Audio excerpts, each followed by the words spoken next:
Last week, the FBI raided the home of Project Veritas journalist and founder James O'Keefe, whose undercover stings have embarrassed woke organizations from Antifa to Acorn to CNN, as part of an investigation into an allegedly stolen journal said to have been written by Joe Biden's daughter Ashley while she was staying at a drug and alcohol rehab facility in 2020. The diary, which O'Keefe actually refused to publish because he couldn't verify its authenticity, contains some pretty disturbing stuff, including memories of taking showers as a girl with Joe that were, quote, probably inappropriate. Let's hear from James O'Keefe in his own words what the experience of being raided by the FBI was like. But I woke up to a pre-dawn raid, banging on my door. I went to the door to answer the door, and there were 10 FBI agents with a battering ram, white blinding lights. They turned me around, handcuffed me, and threw me against the hallway. I was partially clothed in front of my neighbors. They confiscated my phone. They raided my apartment. On my phone were many of my reporters' notes, a lot of my sources unrelated to this story, and a lot of confidential donor information to our news organization, Sean. So I've heard the phrase, the process is the punishment. I didn't really understand what that meant until this weekend. And Sean, I wouldn't wish this on any journalist.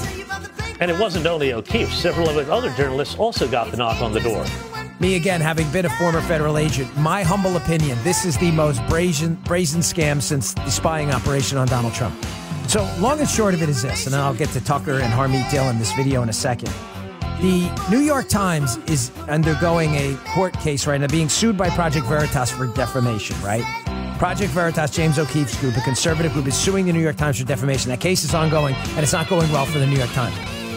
The FBI just raided Project Veritas founder James O'Keefe's New York City apartment, and the information from the raid leaks to the New York Times is being sued by Project Veritas. Am I making this up? I'm not making this up.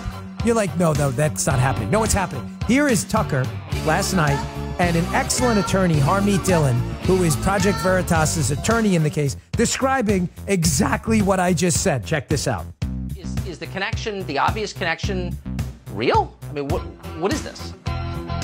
Well, our client James O'Keefe's home was raided on Saturday morning by the FBI. They had a battering ram, and they threw him out in the hallway and took, in handcuffs and took his phones. Now, a lot of privileged information was on his phones, including communications with, by my count, 4 dozen different lawyers over the years. And coincidentally, this publication came out this afternoon from the New York Times. Now, I can't say with a certainty how the New York Times got this information, but I can say that they got it in a way that is illegal and unethical.